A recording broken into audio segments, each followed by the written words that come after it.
Hi, my name is Laura Paladin. Welcome to the Practically Spiritual Show, where I share my personal experience as an intuitive empath, and we enjoy a lighthearted approach to spirituality through a post-religious lens. Okay, intro out of the way. Today's episode is about magic and spirituality. Welcome to the Practically Spiritual Show. Together we will learn, laugh, and grow. Break indoctrination, rise above our nation, and soar.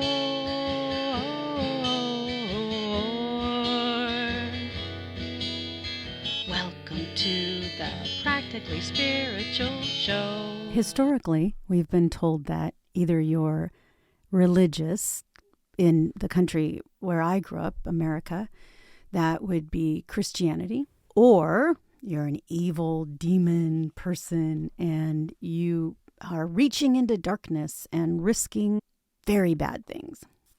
Christianity, like all religions, has a very carrot versus stick approach to controlling people, right? The carrot being the community. If you're not a Christian, then you don't belong. And most of the places I've lived, it's pretty hard to come up with a community if you don't belong to at least one local church. When you meet somebody new, very often they will ask you, "Oh, what church do you attend?" Not, "Do you attend church?" As a matter of fact, in one community that I lived in Northern California, I had a friend that was Jewish, and she left the area because the predominance of Christianity, the way that Christians presented themselves to her, and was so impossible to live with that she just uprooted her family and they moved. The final straw was that she asked someone if they knew of a good housekeeper, and the response was, "Oh, I've got a great one, and she's a good Christian lady." And my friend was like, "Can you be a good lady without the Christian part?" She just did not want to raise her Jewish daughters in a community like that. And I think that we can all relate to this. And the idea of choosing to step out of that community is very scary. And I can tell you, I went through a long, painful period when I was breaking my religious indoctrination. And, they get you at birth and they work it hard your entire life. They want you to come for weekly indoctrination meetings. And they encourage you to listen to their music. And a lot of churches have Wednesday or other days of the week. And that's because if you get away and you start hearing other things, you start learning about other people's way of connecting with spirit, that there is another way. It's just so painful to realize how long I allowed anyone to stand between me and spirit, that I allowed gatekeeping of that, that very fundamental. There just is nothing more fundamental than our connection with spirit. And for decades, I accepted that I should go through someone else because he was a man and he'd gone to school. And he didn't go to school to learn how to deepen his own spiritual connection and how to help other people deepen theirs. He went to school to study what somebody wrote down 2,000 years ago. It's impossible to know the motives of the people who wrote these words 2,000 years ago because the texts have been translated so many times, and 2,000 years is a long, long time. We can speculate on their motivation and hope that it was good, but it's sort of irrelevant at this point because what it has led to is a very narrow, patriarchal, religious system that, as I said, is a gatekeeper between us and spirit. And if you're listening to this, you've probably come to the realization that the community is not worth the trade-off. So you realize that your path is not the path of the religion that you were raised in, that you're breaking your religious indoctrination and starting to open up your eyes and starting to open your spirit and your heart to new ideas of spirituality and what it means for you. Just a quick disclaimer. If you feel absolutely no spiritual connection and you're listening to this just because you don't get it and you are hoping that you understand what all the other people around you are into, that's fine. They've actually mapped a part of the brain that tells us that some of us just are more active in that part, that connection, than other people. It's just the path that you're on in this life. And from my perspective, I would say that you can trust that it's there. And if you really feel that it's not, that's fine. Like, there's no punishment. There's no reward for believing anything, because we're all here to have this experience, right?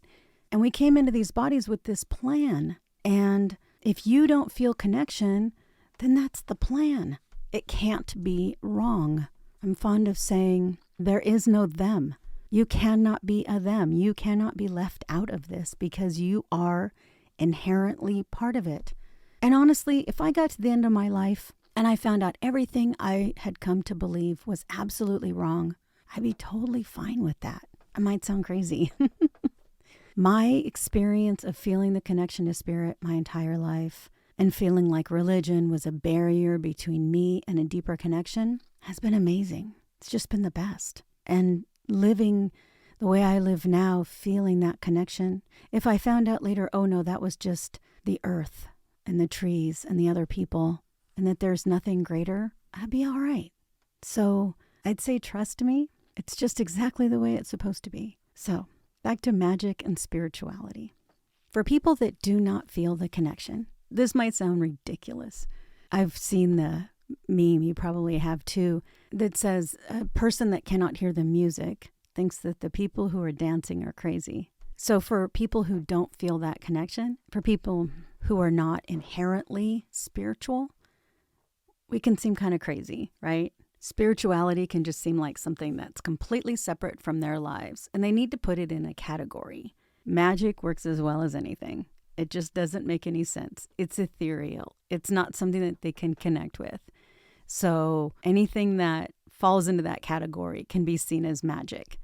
The other reason that spirituality is sometimes conflated with magic is part of the othering process that religions employ to create an us and them, because there is no us unless there's a them, because you can't have tribalism being a distinction between two different groups that causes allegiance and also othering. So tribalism is a tool that religions use, and other social groups, honestly, to create a division so that they can say, this is our side, that's their side. You know, we're the good guys, they're the bad guys. That's how wars happen. It's kind of interesting because I believe sports definitely teach tribalism, right? I mean, I remember being in high school. I went to high school in Texas where football is a religion. And the entire, all through the school year, the administration held pep rallies and events. We had banners and stickers and buttons and flags and signs all reminding us that we were our school and that we're going to go, beat the other school. We needed to have that tribalism. And that is a system that enables a lot of control. Deeming somebody's spiritual practice magic is a way of demonizing them, creating othering, and distancing one group from another. It's pitting one group against the other.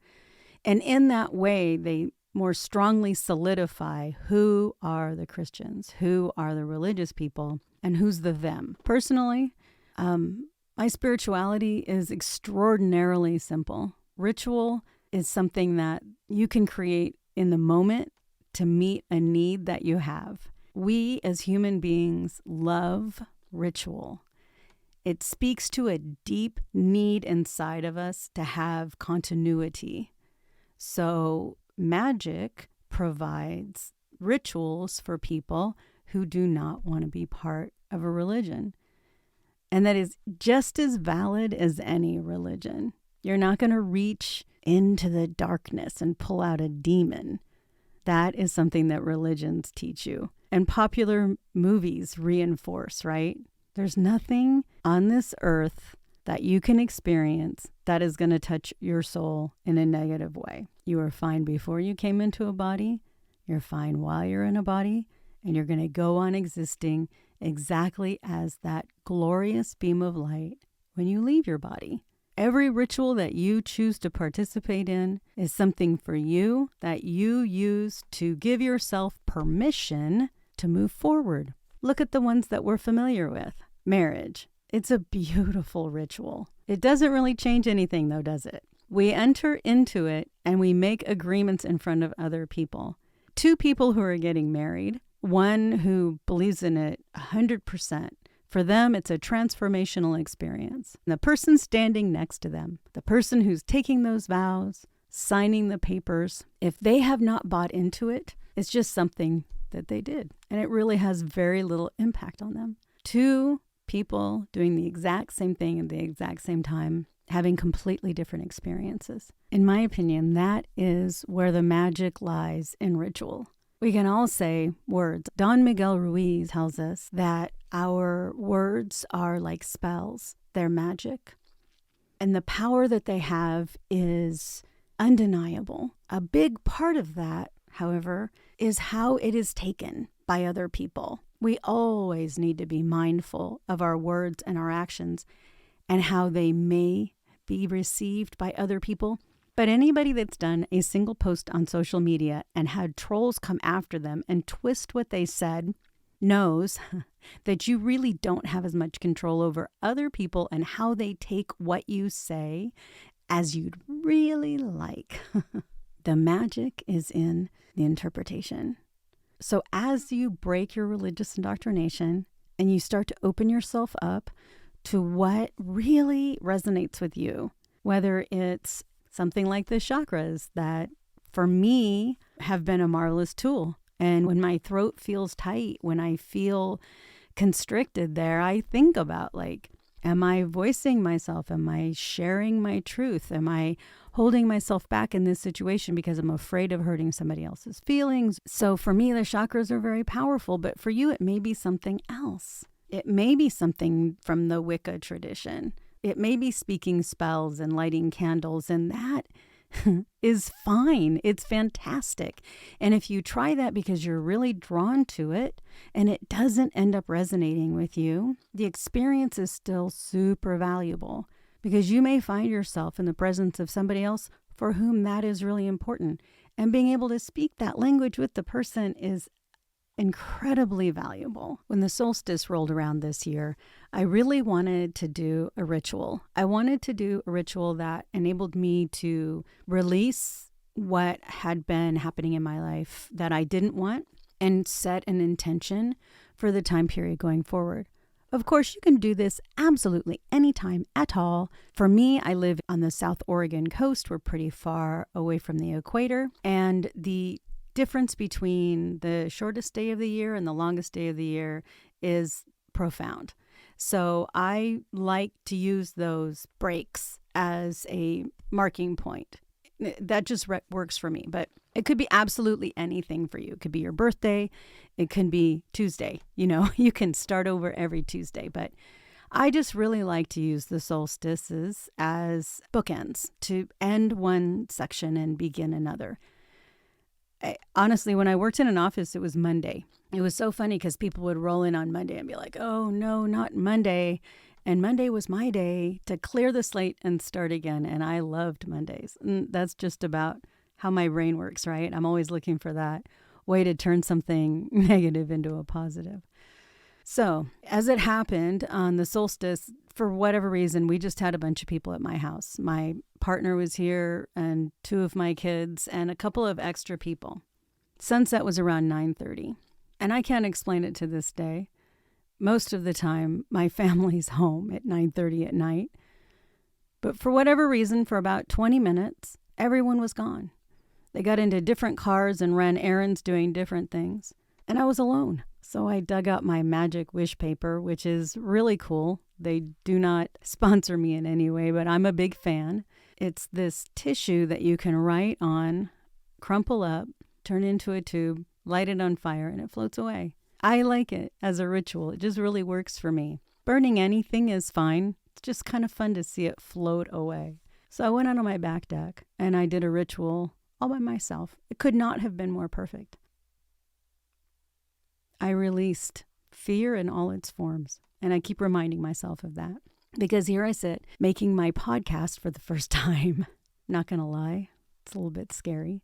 I did an open mic last night and completely messed up the first song, but I kept going and it turned out fine. It was fun. Fear is not something I'm going to let rule my life. And when I wanted to mark that time of releasing, I used magic wish paper. I don't care if you explore a coven and start to learn about the rituals surrounding witchcraft, or if it's some other thing that you create for yourself. Having rituals is something that humans love. It speaks to us. And when we put our energy into it, when we deeply place our intention in the ritual or magic that we're doing, it can be profound.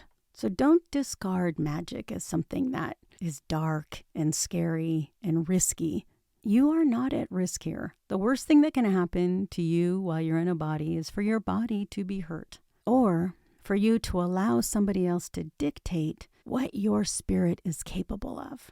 So take that back. Search out whatever magic appeals to you because you get to be the boss of you. And you get to be the boss of your spiritual experience in this life, magical or otherwise. If you enjoyed this podcast and you'd like to learn more about it, check out the website I set up, thepracticallyspiritualshow.com. You can send me a message there, see links to all the other stuff that I do, including books that I've written. I also have a Facebook page, The Practically Spiritual Show, and also Laura Paladin Artist is a Facebook page I made, laurapaladin.com to learn more about me.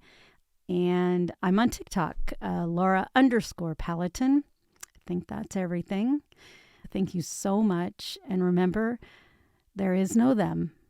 There is only us. Thanks for listening to the Practically Spiritual Show. Thank you guys so much for sticking around to the end of the show. I really appreciate it. I love you. I'll see you next time.